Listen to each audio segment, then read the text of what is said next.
In a short while, we will hear from our guest, the resident coordinator and humanitarian coordinator for Turkey, Alvaro Rodriguez. He will join us virtually from Hatay province, which is one of the hardest hit provinces in Turkey. And you can see him on the screen now, and we'll join him once we're done with this first part. The Secretary General arrived in Poland earlier this morning. He is currently in Ukraine, making his way to Kyiv, where on Wednesday he will meet President Volodymyr Zelenskyy to discuss the continuation of the Black Sea Grain Initiative in all its aspects, as well as other pertinent issues. This is the Secretary General's third visit to Ukraine in the past year. Mr. Guterres will be back in United Nations headquarters in New York on Thursday afternoon. Tomorrow morning, the Deputy Secretary General, Amina Mohammed, will travel to Doha, Qatar, to attend the closing of the 5th United Nations Conference on the Least Developed Countries. She will deliver keynote remarks and participate in a roundtable on supporting sustainable and irreversible graduation from the least developed country category. During the trip, she will also meet with senior government officials.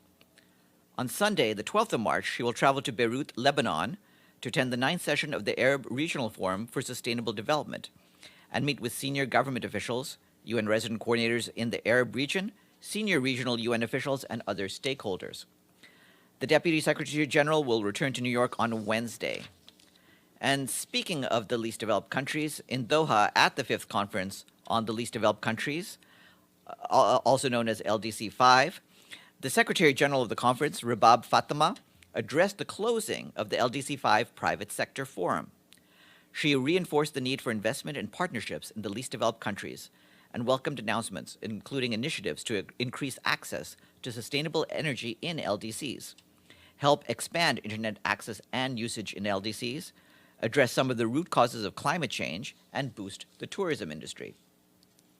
The European Union announced cooperation agreements advancing sustainable investments in Africa amounting to more than $138 million, and the Green Climate Fund announced a project to give $80 million in equity to offer green guarantees to business in LDCs. In addition, the UN World Tourism Organization announced a new $10.6 million fund to support sustainable tourism in the LDCs. More details online. This morning, Sima Bahous, the Executive Director of UN Women, briefed Council members, Security Council members at the open debate on women, peace, and security. Ms. Bahous said that we need a radical change of direction because despite witnessing some historic firsts for gender equality over the past 20 years, we have neither significantly changed the composition of peace tables nor the impunity enjoyed by those who commit atrocities against women and girls. Ms. Bahous suggested a radical change involving mandatory participation of women in every meeting and decision-making process in which we have authority. She also advocated for mandates, quotas, funding earmarks, incentives, and consequences for non-compliance of this participation. In addition, she said that we need to broaden our reach to get resources to those who most need them and don't have them through the Women's Peace and Humanitarian Fund. Speaking of women, peace, and security, I want you to know that the International Labor Organization today released a report showing that female employment levels in Afghanistan have fallen sharply since the Taliban administration took over in 2021.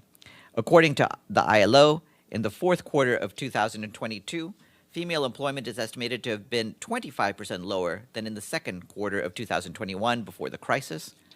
Male employment levels are down 7% in the same period. We continue to scale up the response to earthquake-affected areas across Syria, where at least 8.8 million people have been affected.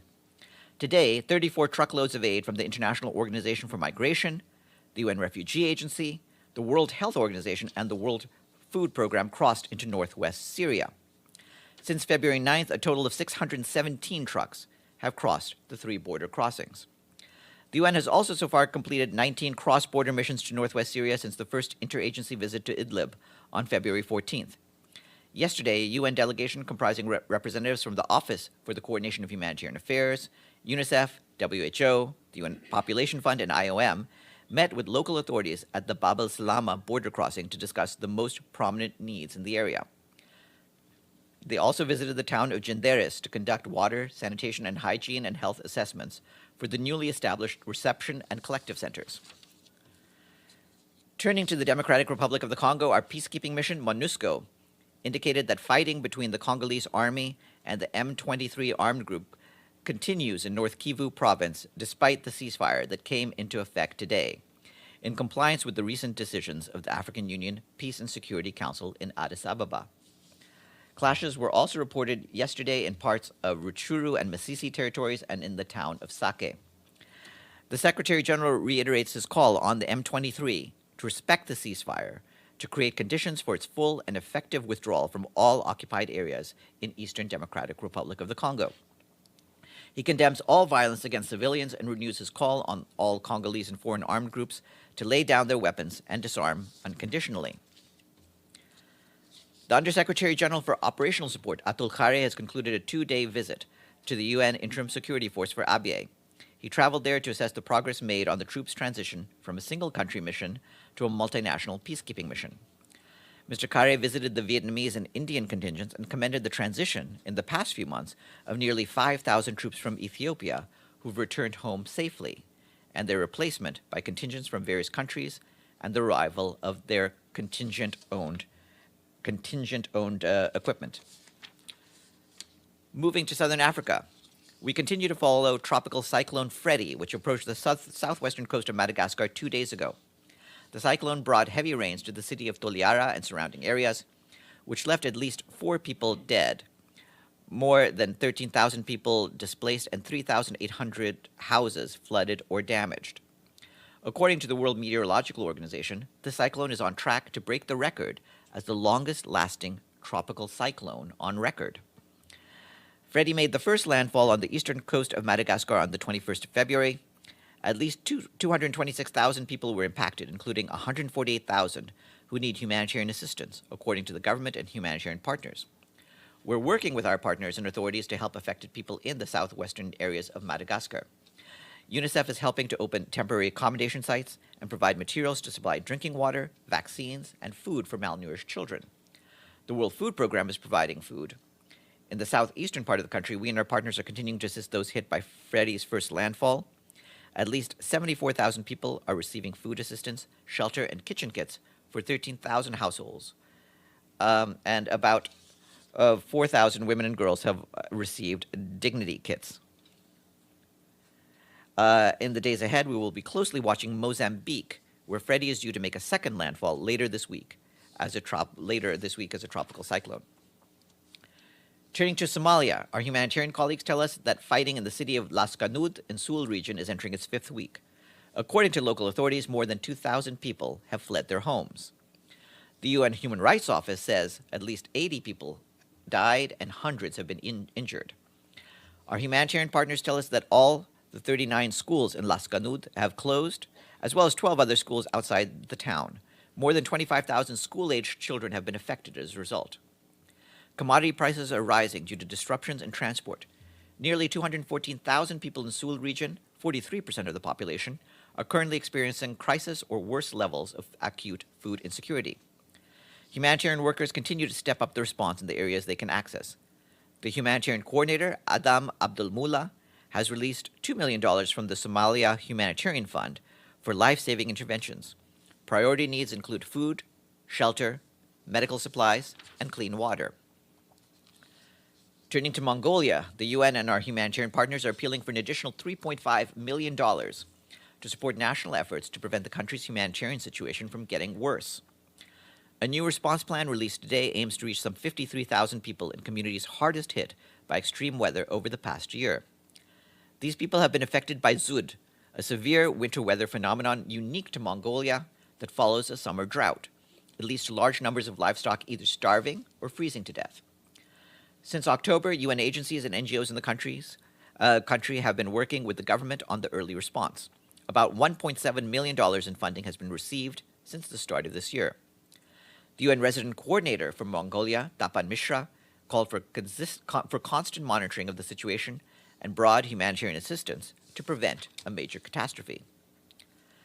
In Bangladesh, the UN Refugee Agency and partners are seeking $876 million to support Rohingya refugees and their hosts who are facing a chilling fog of uncertainty about their futures. The $876 million is part of the 2023 Joint Response Plan, which was launched today for the Rohingya humanitarian crisis. It aims to help some 978,000 Rohingya refugees in Cox's Bazar and on the island of Bhasan Char, and 495,000 Bangladeshis in neighboring communities, with food, shelter, healthcare, access to drinkable water, protection services, education, as well as livelihood opportunities and skills development. UNHCR said that the needs of refugees remain urgent, with women and children making up more than 75% of the targeted refugee population. However, the lack of funds has already forced the World Food Programme to cut its life-saving food assistance to all Rohingya living in the camps. These ration cuts are likely to result in higher malnutrition rates, deteriorating health, school dropouts, increased incidence of child marriage, child labor, and gender-based violence. We urge donors to give generously. On a related note, the International Organization for Migration has been assisting thousands of refugees who were impacted by the large fire that swept through Cox's Bazar on Sunday. IOM mobilized its disaster management unit to create fire breaks to stop the fire from spreading and mitigate the loss to life and property. Immediately after the incident, IOM sent 2 mobile medical teams with 14 ambulances to assist. They also engaged in crowd control and emergency referrals. Around 2,000 shelters were destroyed in the fire, while many of the affected refugees lost all their belongings, leaving many to experience fear, despair, and hopelessness. IOM is collaborating with other humanitarians on the ground to conduct assessments to gauge the damage caused by Sunday's fire and the immediate and long-term needs of those affected. And I'm happy to report that we have a new payment to the regular budget. It comes from our friends in Ankara. Turkey's payment takes us to 64 fully paid up member states. And we say, teşekkür ederim. And before we go to our guest, yes, James. Yes, so firstly, the Secretary General's trip, the Black Sea Grain Initiative and other pertinent issues. Can you detail what those pertinent issues are, and is there any possibility, I know what the Secretary General has said publicly in the past on this, is there any possibility of any diplomacy that could bear fruit that goes beyond the very important but limited role of the Black Sea Grain Initiative? First of all, bless you in the back. Secondly, I don't want to get ahead of ourselves in terms of the discussions he will have. So we'll give you details, bless you again, we'll give you details of the discussions he has with the president of Ukraine once those have happened. And hopefully you'll get that fairly soon. Is there a parallel visit to Moscow planned? There's no visit to Moscow planned. We expect the Secretary General to come back here by late Thursday. But I would like to point out that prior to leaving New York, the Secretary General did have a conversation with Sergei Vershinin, the Deputy Foreign Minister of the Russian Federation. And one other issue, if I could, the violence in the West Bank, 6 Palestinians now killed. What is the UN doing? We have been in touch, including through our special coordinator, Thor Venesland, with the parties to do what we can to de-escalate the situation. We certainly condemn any killings of civilians, and those will need to be fully and thoroughly investigated. Edie? A follow-up on the Black Sea Grain Initiative first. Is there any readout from the Secretary General's telephone conversation with the Russian deputy?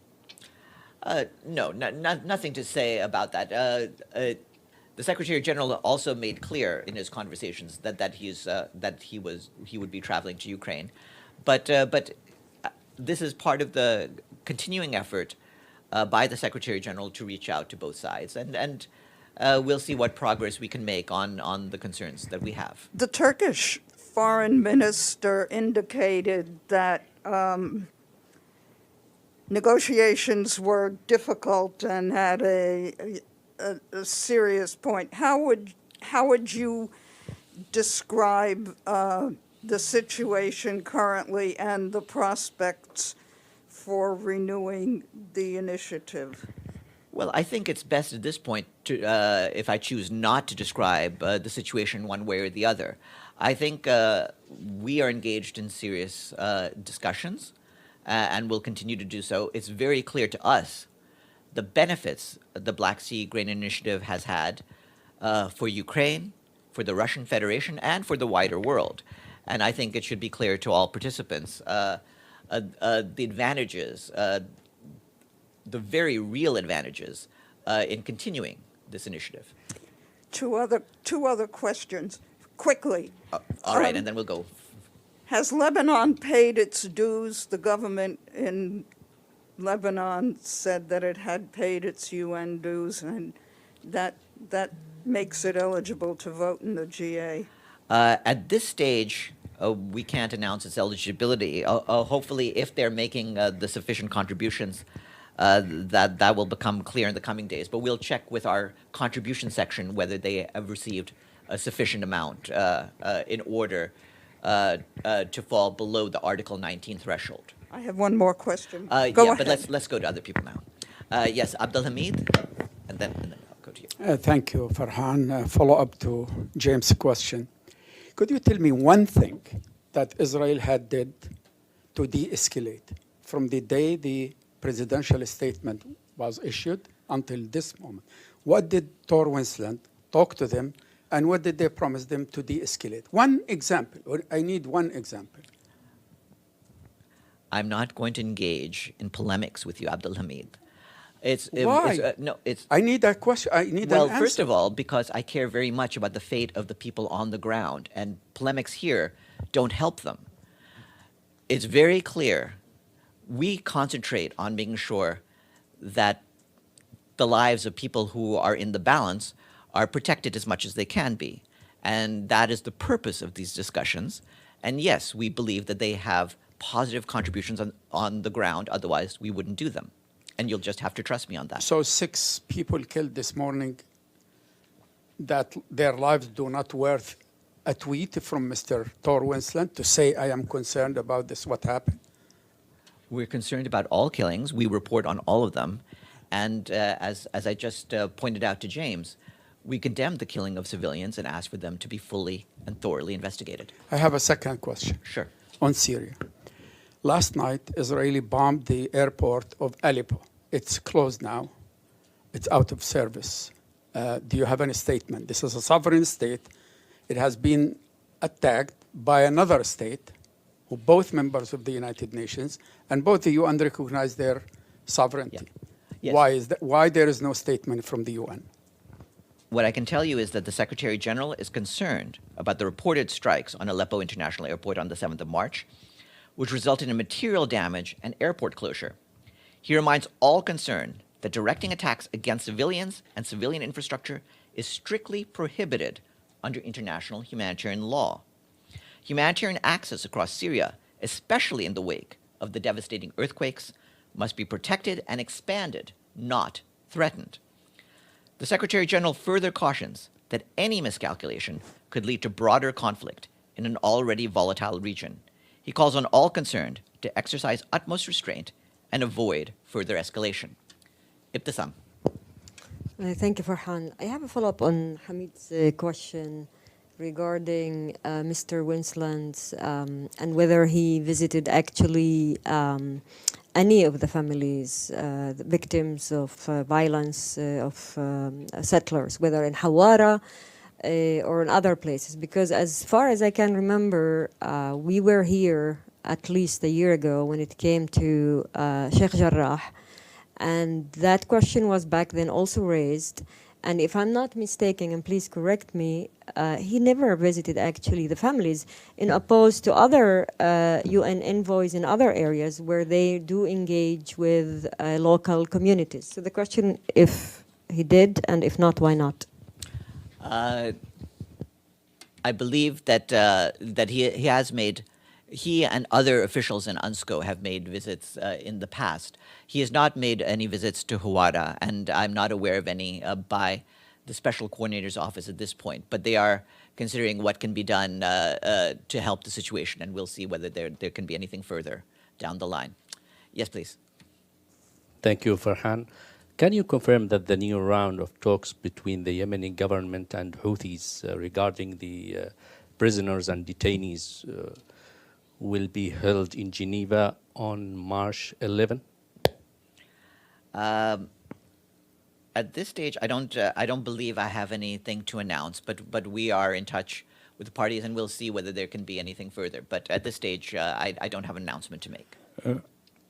Farhan, follow up on Edith's question about Secretary General liaison with the Deputy Foreign Minister. I'm under the impression that from a protocol viewpoint, that Secretary General holds his communication in a member state on the level of a foreign minister and president.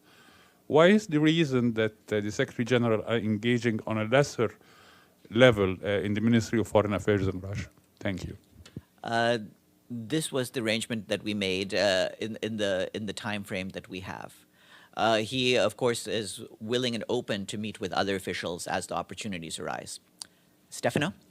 Yes, a follow-up on the call. Did specifically the Secretary General was asking to the possibility to go also to Moscow, and that was refused? No. That's not the case. At this stage, we expect that next week a delegation from the Russian Federation will be in Geneva for further discussions. And so those will be conducted at a high level there concerning the Black Sea Grain Initiative. And from the Secretary General's standpoint, he's willing to go wherever he's needed and whenever it's useful. But of course, we'll see how that develops. And with that, Edie, and then we'll go to our guest.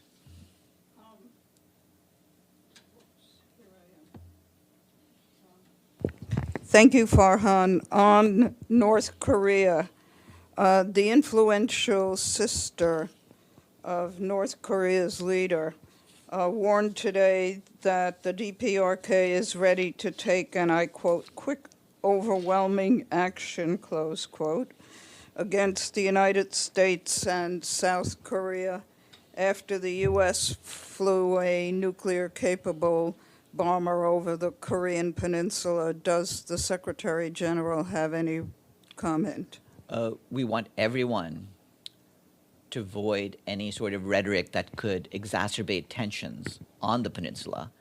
Ultimately, for us, we want to make sure that the parties return to dialogue and find a way to achieve the peaceful denuclearization of the Korean Peninsula. And we want them to avoid anything that would be unhelpful towards that end. Does that mean that the United Nations would like to see the United States and South Korea end its military exercises that are taking place currently? At this point, basically, the idea is we want anyone to avoid provocative rhetoric, but if there's any actions that seem to be escalating tension, we want people to think over what can be done to de-escalate, because the situation on the peninsula has been tense enough, and we want it to be considerably calmer.